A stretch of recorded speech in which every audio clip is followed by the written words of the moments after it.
स्वागत है आप सभी का एग्जामदार चैनल में। स्टेट बिहार का एग्ज़ाम अभी चल रहा है, तो इससे संबंधित इतिहास के 50 क्वेश्चन हम फिर से लेकर के आए हैं स्पीड टेस्ट में भाग 2 में। तो आइए शुरू करते हैं इतिहास का सबसे सटीक विश्लेषण के साथ सबसे सटीक क्वेश्चंस स्टेट एग्ज़ाम के लिए।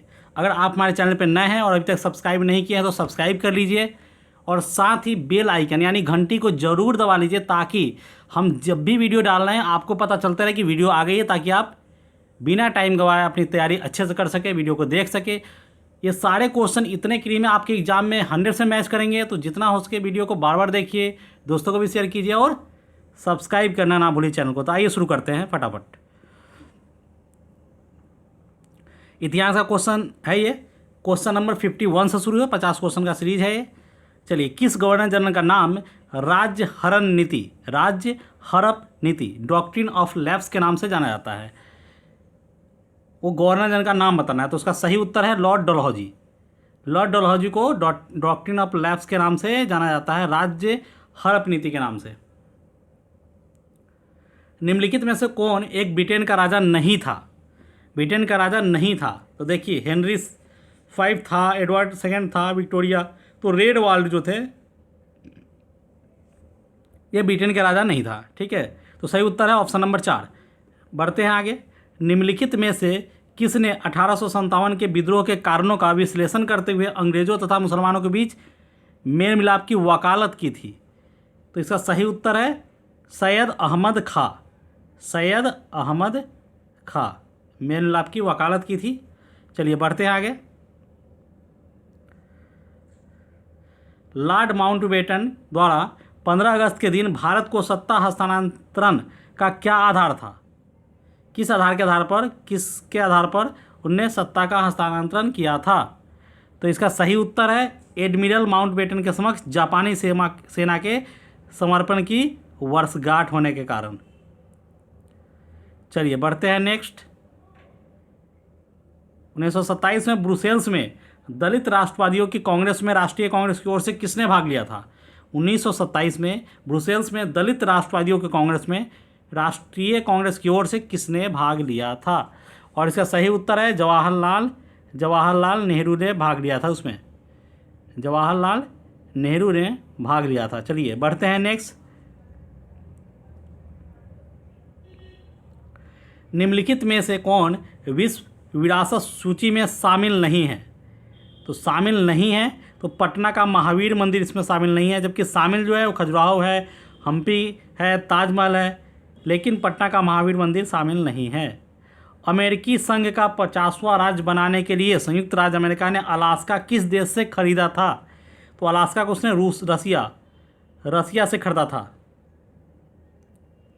चलिए नेक्स्ट क्वेश्चन। एक ही स्थान पर लगने वाले 2 महाकुंभ मेलों के बीच कितना अंतराल होता है? तो 2 महाकुंभ मेले के बीच एक ही स्थान पर अगर तो 12 वर्ष का अंतर हो जाता है। 12 वर्ष का अंतर हो जाता है महाकुंभ में। एक ही स्थान पर 2 कुंभों के बीच 12 वर्ष का अंतराल होता है। हर 4 साल पर एक जगह से दूसरी जगह भारत में होते हैं, लेकिन एक स्थान पर वापस लौटने 12 साल का समय लगता है। Next question. हड़प्पा की सभ्यता के बारे में कौन सी उक्ति सही है?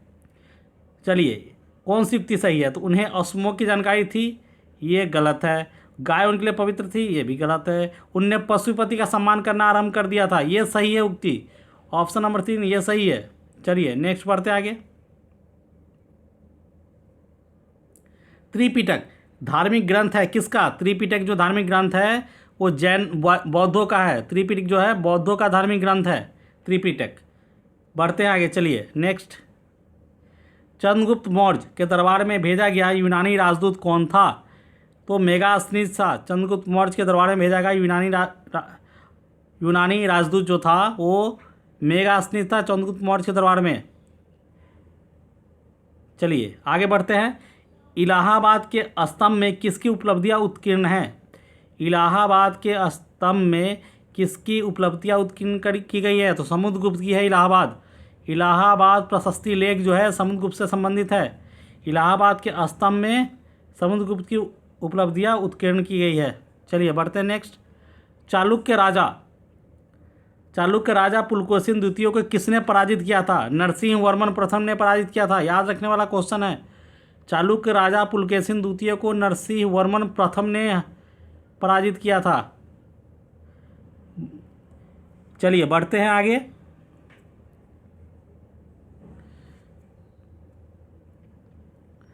सारे क्वेश्चन बहुत इंपॉर्टेंट है, वीडियो को बार बार देखिए, 2 बार 3 बार देखिए, आपको सारे क्वेश्चन याद हो जाएंगे जो एग्जाम में आपके काम आने वाले हैं। नेक्स्ट क्वेश्चन लेते हैं। निम्नलिखित घटनाओं को कालाक्रम व्यवस्थित कीजिए। काल के हिसाब से व्यवस्थित करना है कि पहले कौन सी घटना घटी, उसके बाद कौन सी घटी। ठीक है, तो देखिए रोमन कोलोसियस का पूरा होना, पहले ये घटना घटी, ये पहला नंबर आ जाएगा। फिर उसके बाद भारत में गुप्त वंश का उदय दूसरा हो जाएगा। उसके बाद पैगंबर मोहम्मद का जन्म तीसरा हो जाएगा। उसके बाद पीटर महान रूस का जार बना चौथा नंबर पर आ जाएगा। मतलब option number 1 CBAD Roman Catholic, फिर भारत में गुप्त वंश, फिर पैगंबर मोहम्मद का जन्म, फिर पीटर महान रूस का जार बना। चलिए नेक्स्ट क्वेश्चन। दिल्ली सल्तनत का राज्यकाल कब समाप्त हो गया था? दिल्ली सल्तनत का राज्यकाल कब समाप्त हो गया था? इसका सही उत्तर है 1526 ईस्वी में। 1526 ईस्वी में दिल्ली सल्तनत का राज्यकाल समाप्त हो गया था। बाबर की अपनी इच्छा से उसका शव कहाँ दफनाया गया था? बाबर की इच्छा से उसका शव काबुल में दफनाया गया था। बाबर का शव कहाँ दफनाया गया था? काबुल में। मुगल जागीर तकनीकी रूप से निम्नलिखित में क्या थी? मुगल जागीर जो थी तकनीकी रूप से निम्नलिखित में से क्या थी? चलिए इसका सही उत्तर है किसी अधिकारी के लिए भू राजस्व का समुनिदेशन। किसी अधिकारी के लिए भू राजस्व का समुनिदेशन, ये था जागीर। बढ़ते हैं नेक्स्ट। मराठा राज का दूसरा प्रवर्तक किसे कहा जाता था? बालाजी विश्वनाथ को। बालाजी विश्वनाथ को मराठा राज का दूसरा प्रवर्तक कहा जाता है। सिंध को अंग्रेजों ने कब अधिकृत किया था? सिंध को अंग्रेजों ने 1843 ईस्वी में, याद कर लीजिए, सिंध को अंग्रेजों ने 1843 ईस्वी में अधिकृत किया था।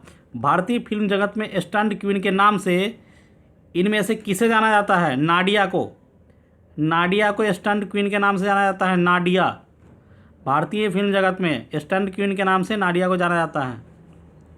निम्नलिखित में से किसने लखनऊ में सन 1857 के विद्रोह का नेतृत्व किया था?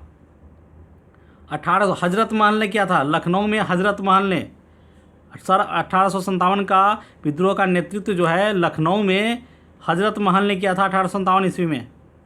नेक्स्ट क्वेश्चन लेते हैं। महात्मा गांधी ने सिविल अवज्ञा आंदोलन के बारे में किससे प्रेरणा ली थी? किससे प्रेरणा ली थी? थारो से ली थी प्रेरणा, थारो से। महात्मा गांधी ने सिविल अवज्ञा आंदोलन के बारे में प्रेरणा थारो से ली थी। बढ़ते आगे। संपूर्ण क्रांति की संकल्पना किसने दी थी? संपूर्ण क्रांति की संकल्पना किसने दी थी? और इसका सही उत्तर है संपूर्ण क्रांति जो है जयप्रकाश नारायण से संबंधित है। जयप्रकाश नारायण ने संपूर्ण क्रांति की संकल्पना दी थी। चलिए नेक्स्ट। निम्नलिखित पुस्तकालयों में से किसमें ऐतिहासिक महत्व की पांडुलिपियों का सबसे बड़ा संग्रह है? तो खुदा बख्श ओरिएंटल पब्लिक लाइब्रेरी में यह संग्रह है। खुदा बख्श ओरिएंटल पब्लिक लाइब्रेरी में ऐतिहासिक महत्व की पांडुलिपियों का सबसे बड़ा संग्रह है। नेक्स्ट। द्वितीय विश्व युद्ध के युद्ध अपराधियों का विचारण या ट्रायल निम्नलिखित में से किस स्थान पर किया गया था? न्यूरेमबर्ग में किया गया था। न्यूरेमबर्ग। द्वितीय विश्व युद्ध के युद्ध अपराधियों का जो ट्रायल था कहाँ किया गया था? न्यूरेमबर्ग में। भारत के पहले रक्षा मंत्री कौन थे? तो भारत के पहले रक्षा मंत्री बलदेव सिंह थे। भारत के पहले रक्षा मंत्री बलदेव सिंह थे। बढ़ते हैं आगे। इनकलाब जिंदाबाद का नारा किसने सबसे पहले लगाया था? भगत सिंह ने। इनकलाब जिंदाबाद का नारा भगत सिंह ने लगाया था। चलिए नेक्स्ट आगे बढ़ते हैं फटाफट। स्पीड टेस्ट हम इसलिए कर रहे हैं ताकि आप ज़्यादा से ज़्यादा क्वेश्चन कर पाए, ज़्यादा से ज़्यादा वीडियोस देख पाए और अच्छा कर पाए स्कोर एग्जाम में। आपका स्कोर ही काम आने वाला है, इसलिए स्टेट में जितना ज़्यादा हो सके आप स्कोर कीजिए, जितना ज़्यादा हो सके। Next question. डी दिवस या डी डे वह दिन है जब मित्र सेनाएं नॉर्मंडी में उतरी थी, उसको डी डे बोलते हैं। डी डे या डी दिवस, जब मित्र सेनाएं नॉर्मंडी में उतरी थी। सितार और वीणा पर बजाए गए एक ही स्वर में कितना अंतर होता है? तो किसका अंतर होता है, किसमें अंतर, गुणता में अंतर होता है। सितार और वीणा पर बजाय के एक ही स्वर में क्या अंतर होता है, तो गुणता का अंतर हो जाता है दोनों के बीच में। चलिए, महापाषाण संस्कृति 500 ईस्वी पूर्व से 100 ईस्वी हमें दक्षिण भारत के उस ऐतिहासिक युग से परिचय कराती है जब महापाषाण काल में उपयोग में लाए जाते थे क्या, बड़े पत्थरों से घेरी गई समाधियाँ, बड़े पत्थरों से घेरी गई समाधियाँ, ऑप्शन नंबर 3। चलिए बढ़ते हैं आगे। जैनियों के पहले तीर्थकर कौन थे, जैनियों के पहले तीर्थकर ऋषभदेव थे, जैनियों के पहले तीर्थकर कौन थे, ऋषभदेव। नेक्स्ट, अशोक के अधीन मौर्य राजवंश का सबसे सही वर्णन निम्नलिखित में से कौन सा होगा, अशोक के अधीन मौर्य राजतंत्र का सबसे सही वर्णन निम्नलिखित में से कौन सा होगा, तो क्या होगा, स्वेच्छाधारी शासन, ये सबसे सही कथन होगा इसके लिए। अशोक के अधीन मौर्य राजवंश का जो राजतंत्र था, शासन था, वह प्रबुद्ध स्वेच्छाचारी शासन था। चलिए बढ़ते नेक्स्ट। पहला ज्ञात गुप्त शासक कौन था, पहला ज्ञात गुप्त शासक श्रीगुप्त था, श्रीगुप्त पहला ज्ञात गुप्त शासक। ज्ञात का मतलब यहाँ पे जानकारी के हिसाब से, जो इतिहास में जितनी जानकारी अब तक मिल पाई है उसके हिसाब से पहला ज्ञात गुप्त शासक श्रीगुप्त था, श्रीगुप्त। हर्षवर्धन को किसने पराजित किया था, हर्षवर्धन को पुलकेशिन द्वितीय ने पराजित किया था, याद करने वाला क्वेश्चन है। हर्षवर्धन को पुलकेशिन द्वितीय ने पराजित किया था, हर्षवर्धन को। नेक्स्ट, निम्नोक्त वास्तुशिल्प के चमत्कारों में से किसका निर्माण ईसा की 12वीं शताब्दी में नहीं हुआ है। देखिए, तो 12वीं शताब्दी में नहीं हुआ है, खजुराहो का, अंकोर वाट का, नेत्रोदेम दीपारे सब हुआ है, लेकिन कोणार्क का मंदिर का निर्माण 12वीं शताब्दी में नहीं हुआ है। तो सही उत्तर हो जाएगा कोणार्क का सूर्य मंदिर। निम्नलिखित में से वह दिल्ली का सुल्तान कौन था जिसकी मृत्यु पोलो खेलते हुए हो गई थी, जिसकी मृत्यु पोलो खेलते वक्त हो गई थी, वह दिल्ली का सुल्तान था कुतुबुद्दीन ऐबक। कुतुबुद्दीन ऐबक की मृत्यु पोलो खेलते वक्त हो गई थी, दिल्ली का सुल्तान कुतुबुद्दीन ऐबक। चलिए नेक्स्ट क्वेश्चन देखते हैं। ताजमहल किसके द्वारा बनवाया गया था, ताजमहल शाहजहाँ द्वारा बनवाया गया था। चलिए नेक्स्ट, चित्तौड़गढ़ का विजय स्तंभ किसने बनवाया था, चित्तौड़गढ़ का विजय स्तंभ राणा कुंभा ने बनवाया था, चित्तौड़गढ़ का विजय स्तंभ राणा कुंभा। कंठस्थ कर लीजिए सारे क्वेश्चन, एक भी क्वेश्चन एग्जाम में छूटना नहीं चाहिए। जितना आप मेहनत करेंगे, जितना ज़्यादा भी एग्जाम जब तक आपका है, मैक्सिमम से मैक्सिमम क्वेश्चन पढ़ के जाइए एग्जाम में। पानीपत में मराठे पराजित हुए थे, क्यों, पानीपत की लड़ाई में मराठे पराजित हो गए थे, क्यों, क्योंकि मराठे शक्ति में अफगानों के बराबर नहीं थे, इसलिए वे पराजित हो गए थे। किस गवर्नर जनरल के काल में पंजाब को ब्रिटिश साम्राज्य में मिलाया गया था, किस गवर्नर जनरल के काल में पंजाब को ब्रिटिश साम्राज्य में मिलाया गया था, तो डॉक्ट्रिन ऑफ लैप्स हमने पढ़ा है, लॉर्ड डलहौजी के काल में ऐसा हुआ था, लॉर्ड डलहौजी। भारत में प्रथम तार या टेलीग्राफ सेवा कब आरंभ की गई थी, भारत में टेलीग्राफ सेवा 1853 ईस्वी में, जो अब बंद हो गई है, शुरू की गई थी टेलीग्राफ सेवा। 1857 के विद्रोह का प्रशासनिक परिणाम शक्ति का अंतरण था, क्या, ईस्ट इंडिया कंपनी से ब्रिटिश सम्राट को, ईस्ट इंडिया कंपनी से ब्रिटिश सम्राट को शक्ति का अंतरण कर दिया गया, पावर। 1857 के विद्रोह के बाद प्रशासनिक परिणाम ये हुआ कि ईस्ट इंडिया कंपनी से ब्रिटिश सम्राट के अधीन आ गया ये भारत की सत्ता। बढ़ते हैं नेक्स्ट, नुआखाली कहाँ स्थित है, नुआखाली, तो नुआखाली जो है बांग्लादेश में स्थित है, नुआखाली, नुआखाली बांग्लादेश में स्थित है। स्वतंत्र भारत में पहली गैर कांग्रेस सरकार किस राज्य में बनी थी, स्वतंत्र भारत में पहली गैर कांग्रेस सरकार केरला में बनी थी, स्वतंत्र भारत में पहली गैर कांग्रेस, बिना कांग्रेस की सरकार पहली बार केरला में बनी थी स्वतंत्र भारत में। चलिए नेक्स्ट, सेंट फ्रांसिस जेवियर के पार्थिव अवशेष निम्नलिखित में से किस स्थान पर रखे गए हैं, सेंट फ्रांसिस जेवियर के पार्थिव अवशेष निम्नलिखित में से किस स्थान पर रखे गए हैं, तो सही उत्तर है बेसिलिका ऑफ बोम जीसस या वेल्हा, गोवा में रखे गए हैं। चलिए बढ़ते हैं आगे।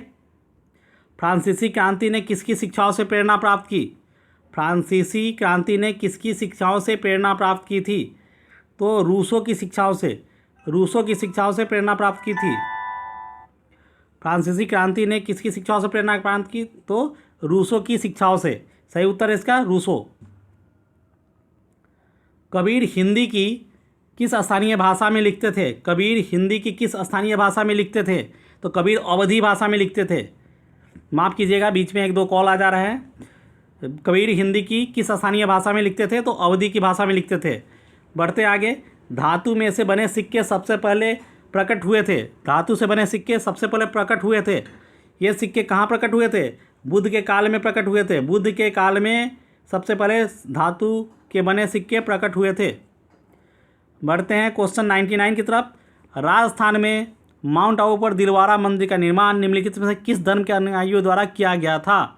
तो जैन धर्म के अनुयायियों द्वारा किया गया था। माउंट आबू में दिलवारा का जैन मंदिर है। दिलवारा का जैन मंदिर है राजस्थान के माउंट आबू में, दिलवारा का जैन मंदिर। तो जैन अनुयायियों द्वारा किया गया था, इसलिए उसको दिलवारा का जैन मंदिर बोलते हैं।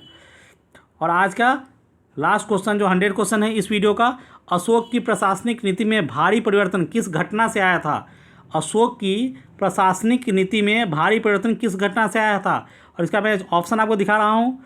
ऑप्शन जो है 4 ऑप्शन है आपको इसमें। ये 100 क्वेश्चन नंबर 100 है कि ये मैं लिख देता हूँ चूँकि क्वेश्चन ये 100 नंबर क्वेश्चन का आप आंसर हमें कमेंट बॉक्स में करके बताइए कि किस घटना के बाद, कौन सा ऐसा घटना के बाद अशोक के जीवन काल में बहुत बड़ा परिवर्तन आ गया था। मैं ऑप्शन बता रहा हूँ। तीसरी बौद्ध परिषद के बाद, या कलिंग युद्ध के बाद, या उसका बौद्ध धर्म को अपना लेने के बाद, या सीलोन को उसका मिशनरी भेजना। आप जानते हैं ये बहुत बड़ी घटना थी जिसके कारण अशोक की प्रशासनिक नीति में भारी परिवर्तन आया था। वो कौन सी बड़ी घटना थी? तो इसका आप कमेंट बॉक्स में इसका ऑप्शन या उत्तर लिख के हमें बताएं कि ऐसी कौन सी घटना थी जिसके कारण अशोक के जीवन में बहुत बड़ा परिवर्तन हुआ था। और इसी के साथ हमारा आज का ये इतिहास का, बिहार स्टेट के इतिहास का 50 क्वेश्चन का फास्ट टेस्ट सीरीज़ यहीं ख़त्म होता है। मिलते हैं आपसे नेक्स्ट वीडियो में। हमारे चैनल पे अगर आप नए हैं और अभी तक सब्सक्राइब नहीं किया तो सब्सक्राइब कर लीजिए, साथ ही बेल आइकन को दबा लीजिए ताकि आपको जितने भी ये वीडियोज़ हम डाल रहे हैं आपको टाइम टू टाइम नोटिफिकेशन मिलता रहे। इस वीडियो के लिए बस इतना ही। आप हमारे चैनल से जुड़ने के लिए हमारे चैनल के इसी वीडियो के नीचे डिस्क्रिप्शन में जाइए, जहाँ फेसबुक, इंस्टाग्राम और व्हाट्सएप के लिंक मिल जाएंगे, जिस पर क्लिक करके आप हमसे जुड़ सकते हैं। इसके अलावा आप यूट्यूब पर सीधे एग्जामदार सर्च करके भी आ सकते हैं। आप हमारे चैनल के वीडियोज़ को देखिए। वीडियो अगर अच्छे लगते हैं तो लाइक कीजिए, शेयर कीजिए, दोस्तों को भी बताइए और साथ ही कमेंट्स बॉक्स में कमेंट करके बताइए। इस वीडियो के लिए बस इतना ही। मिलते हैं नेक्स्ट वीडियो में, तब तक के लिए गुड बाय।